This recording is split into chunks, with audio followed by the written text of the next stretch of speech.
Hey, what's up, Look Mr. at it. Man? The man, the myth, the legend himself. It is. Okay, can you see him good? We can see him. Yeah. And you can hear him? Well, yes. He hasn't said anything, but we can hear him. Hello, 1, 2. Hello. Good All evening. all right, he's all yours. Oh, what's up, Lou? How you doing? I'm doing fine, thank you. How about you guys? Well, Doing besides getting good. older, fatter, and balder, I'm doing okay. Where are you calling from? Hey, Arkansas, Oh, very cool. because have you So we're been going, to? you're right? going to We're be going to see coming you here guys. on Friday, I believe. How are you going to be there? Yes, I am. Nice. So, Lou, I Yeah, mean, we went. for everybody that been living under a rock, you're just a superstar, Lou Gramm. Yeah, I mean, you started Foreigner, had hit after hit after hit. I mean, you had such a great career there, Lou. Thank you. I'm very proud of it. He goes, "Yeah, I did. I am that good. I'm amazing." Well, when did you realize that you turned into a rock star? I mean, when did that revelation hit you? Well, I never thought of it like that. I just knew that I was becoming a name among my peers. That was important to me, and that Mick and my songwriting were propelling us to a great place. Now, you even had a nickname, didn't you? Didn't they call you the Voice back in the day? I don't remember that. Well, I did. That's what I call it. But I mean, growing up, you was one of my favorite bands with Foreigner because you're the face of Foreigner and the voice of Foreigner.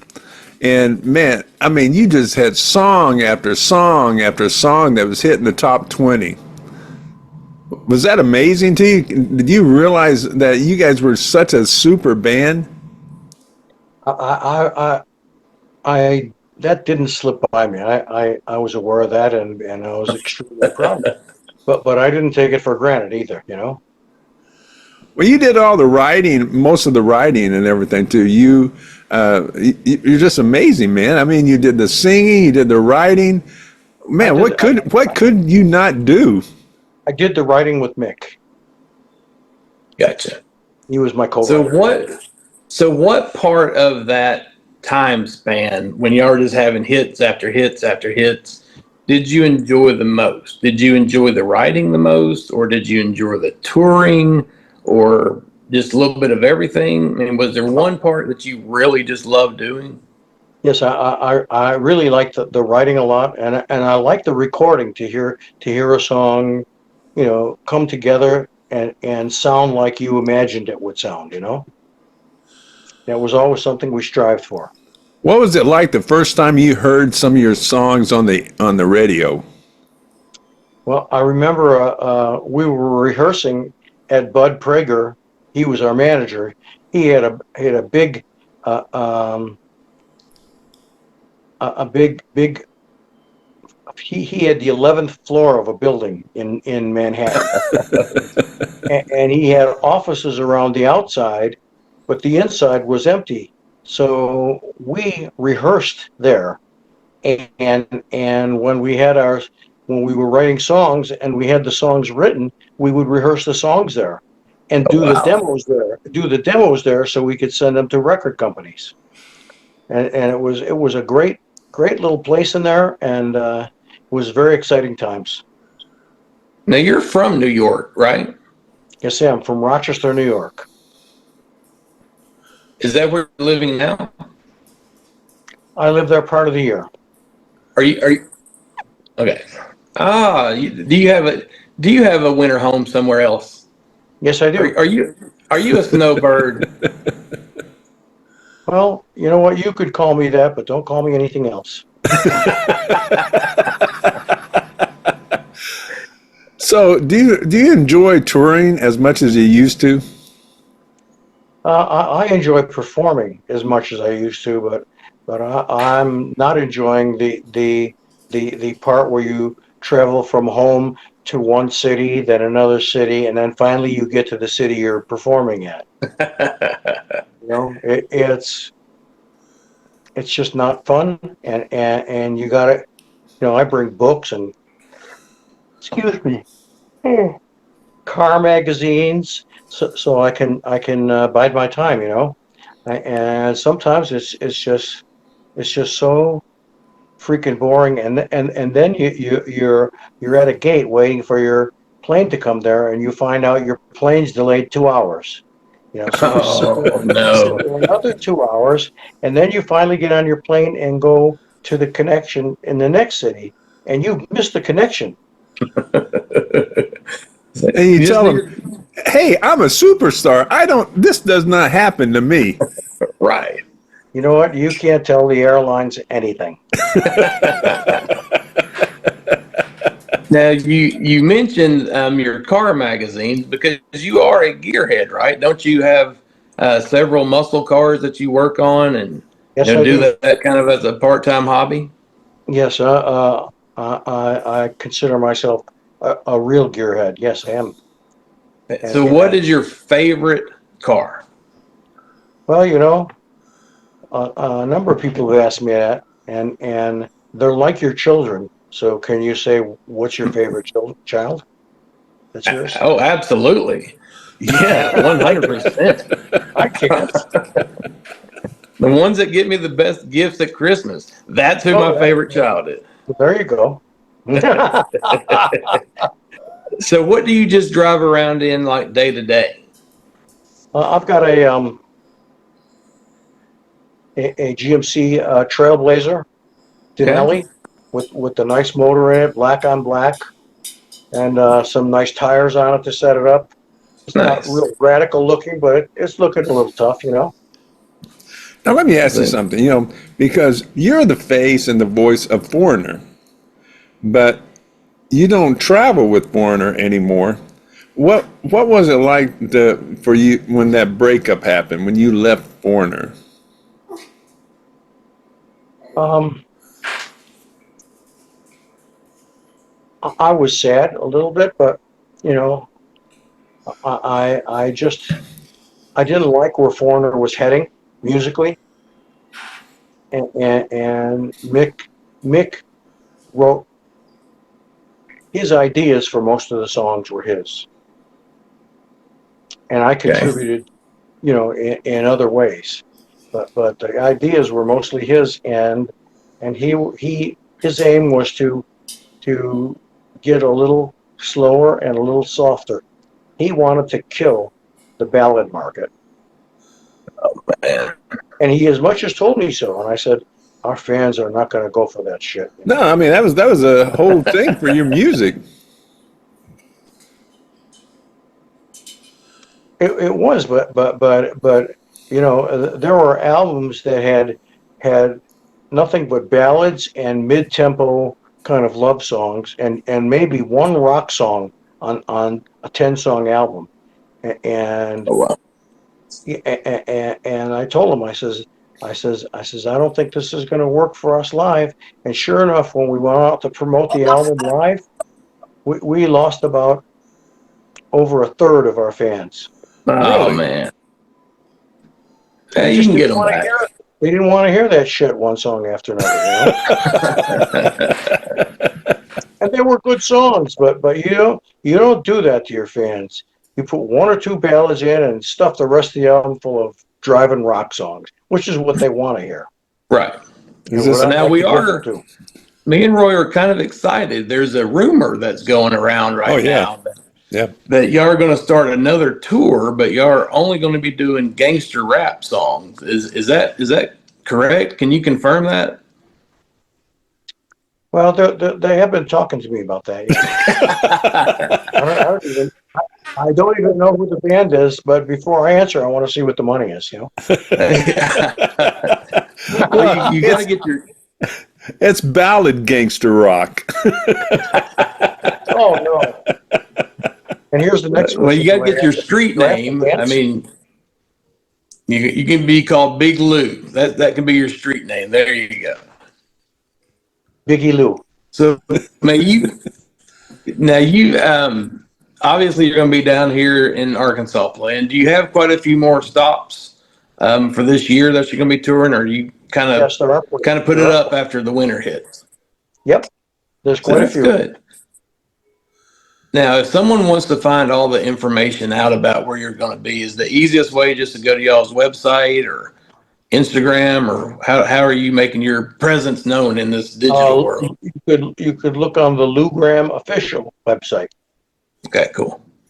And you've gone through the highs and lows. I mean, you were one of the top bands in the world at one time, and then your medical condition kind of put a damper on that, didn't it? It nearly put a damper on my life. Yes, I had a non-cancerous brain tumor that was the size of a large egg, Oh my God! Good God. and it had tentacles that wrapped itself around my pituitary gland and my optic nerve. Oh Good Lord. man! And they had to remove that, right? Well, I went to about 3 or 4 doctors that were really some of the best doctors going, and they do MRIs, and they called me to their office and they said, Lou, the best thing you could do for yourself is go home and put your affairs in order. Oh, Wow! man. In other words, it was inoperable. Wow. So I went home and I started to do that, and I sat down to turn TV on. And it was 60 Minutes, and there was a segment about a doctor at Brigham and Women's Hospital in Boston who was the purveyor of laser surgery to use on inoperable tumors. And so I called his office the next morning, and his head nurse was talking to me, and I told her my story, and she says from the sounds of it, you better get in here. So Wow! not the next day, but the day after, I flew to Boston, and my brother Ben met me there, and he did MRI after MRI and poked around in there, and I thought he was gonna send me home again, because he couldn't do anything. But he says, Lou, I believe I can take that tumor out. He says, and it's big and it's in a bad place, so there might be some damage, but I promise you, you'll be alive and functioning. That is awesome. So the next day we did the surgery. Holy I was shit! there. Oh, gee. I was there for a an audience with the man, and just tell me about how bad my tumor is, and he says, why don't you stay here tonight? He says, and we'll start the operation tomorrow morning. So I was wheeled out of my bedroom in the hospital at 5:15 in the morning, Oh, God. and Man! they started shooting up uh, things to slow everything down, and to kind of knock me out too, because I was trying to count backwards from 10. That's what she told me to do, and I got to about 4, and then I think I was just drooling. Sounds like a good time. I had many of those weekends in college. A little different, but outcome's the same. So you're feeling a lot better now. You look great. So Yeah, thanks. He did an unbelievable job. I think he's the only doctor that could have done that, because I talked to and had MRIs with some of the best people in New York City, wow. and they looked at the MRIs and called me into their office after and said, "Go home and put your affairs in order. This is not an operable situation." Wow. Wow! Wow! That's amazing that you came out of that okay. Well, you know what? It was not okay. It took me about 7 or 8 years to get back to normal. Wow. And I Wow. was playing with Foreigner the whole time. Really? Yes, and I was on massive steroids, so I went from 145 pounds to about 260 pounds. Good Wow, Lord, I did that Lou. without steroids. I had to take my size 29 waist jeans and roll them up and give them to Wow. to who Yeah, gets just the clothes? whoever. Yeah, Goodwill or whoever. Yeah, Goodwill. Yeah, and I went from a size 29 or 30 waist up to a size 48 waist. Good Holy cow. God. Now, are you taking a lot of that weight off now? I have. I'm down to 169 pounds. Oh, and now you're just bragging. Whatever. That's amazing. I need to brag. Well, that's amazing, Lou. Oh man, I'm glad it's worked out for you. It was I tough said you are going. still, it's cool And that you're it still touring. was the steroids that made me Right, blow up in weight. You right. You, know, you and, were and doing such big concerts. What was probably the number one concert you did that sticks in your mind? well, I know we did Farm Aid. Oh wow. Hmm. Wow. We did we did a big outdoor show with Bruce Springsteen Oh, wow. in DC. I normally ask, I mean, was there any that you was awestruck? But, as big as a band as you were, a lot of people were awestruck with you. I think when we were a young band and we were getting to the point where we were going to headline, but we were still special guest. I think a couple of the big shows blew us away. You know what blew us away? Uh, um, what's the one in California? Cal Jam. Oh, yeah. Okay. Yep. We went to Cal Jam, and it was so many powerful, big, great selling, great sounding bands. And you know what? Uh, um, Bill Graham came to us at about 6:30 in the morning. We were in our dressing rooms, and he said he took Mick and I out to the stage where they were setting up the equipment, and he says the doors are going to open at 7 a.m. He says I want you to see this, and when he opened. There was such a rush of people going out there and finding the spots where they wanted to watch everything, and Mick and I were blown away, but it also made us a little more scared. I don't know if that was an effect he wanted to use on us, or I'm not sure. But you know Don't what? screw it up. Yeah, Don't screw it up, Lou.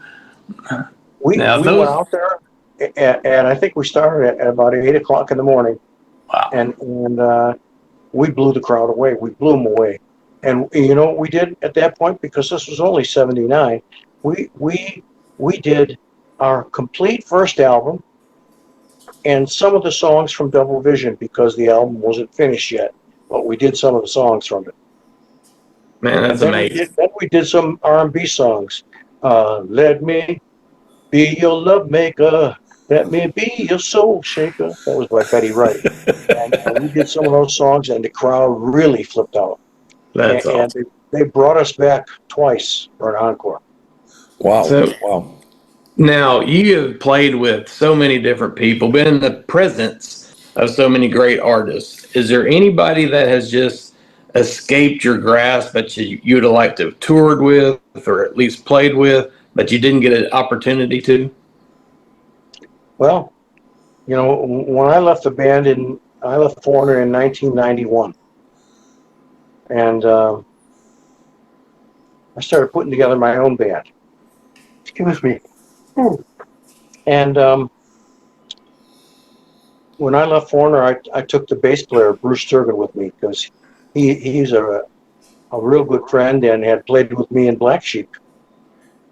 we tried to we were starting a band, and we got Vivian Campbell to play guitar, Oh, wow. Wow. and we got a great keyboard player, great drummer, and we started writing songs, and we recorded, and Keith Olsen was the producer, and the album was coming out great, and we were getting ready to go on tour, and so when the album was released, it started to get airplay, and then it stopped, and we found out that Atlantic Records wasn't promoting the band.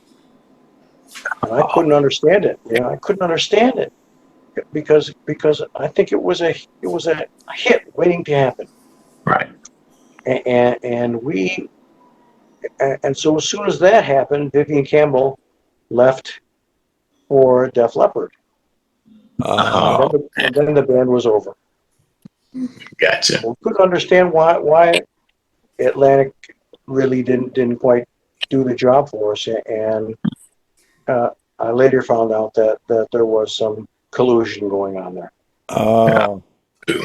Okay, say no more. Can't trust anybody. Man. So that really stung and left me very bitter. I can imagine why. Well, that's not going to happen anymore. So you just pave the way, figure out how you're going to do it. You're a superstar. I mean, so many awards. Just keep doing what you're doing. I've got to actually get off the phone now. Lou, man, this has been like a bucket list of mine to talk to you. So I appreciate the time, and just keep knocking those hits out. And we'll see you here in Arkansas, and we can finish it up, and we'll go from there. But thank you for the time. Now, It'll be a fun time. now, Lou, when you come here, would it be okay if I come back and say hi? Yeah, if you go to the where they hand out the tickets, you're going to have a ticket and a backstage pass. Oh, thank you, Lou. I mean, that's amazing because, like I said, growing up in high school and everything, your music was on the top of my list all the time. Let me ask you something. Are you bringing a guest? I will bring some guests. So I'll leave you 2 tickets. I'll leave you 2 tickets and 2 backstage passes. Well, that'll work there, Mr. That's Man. what I like to do. And Excellent. and if I bring one of my old beaten up LPs, will you sign it? Yeah, I could do that for you for sure. That'd be fun. It's not one of those new ones you get off of off of eBay and stuff. This is one from my high school days. I got you. So we'll have the tickets and the backstage passes at the will call window. Okay, is that Bob? That's Bob. Okay, yeah. I talked to Bob before you got on. The family on Delta. Does he have your email information? You got his email information. Is I that do. right? Yeah, Okay. but I tell you, Lou, I appreciate that. I can't wait to see you. I mean, this is big. When I saw that you were coming to Saracen, I go, "Are you kidding me? Why would he be coming to Saracen?" But they just redid the auditorium and everything maybe 3 months ago, so it's all brand new. Is it indoors? It's Yes, indoor. It's indoors, Yeah, right? it's indoor, yeah. Awesome. Yeah, we don't wear shoes down here, but it's indoors.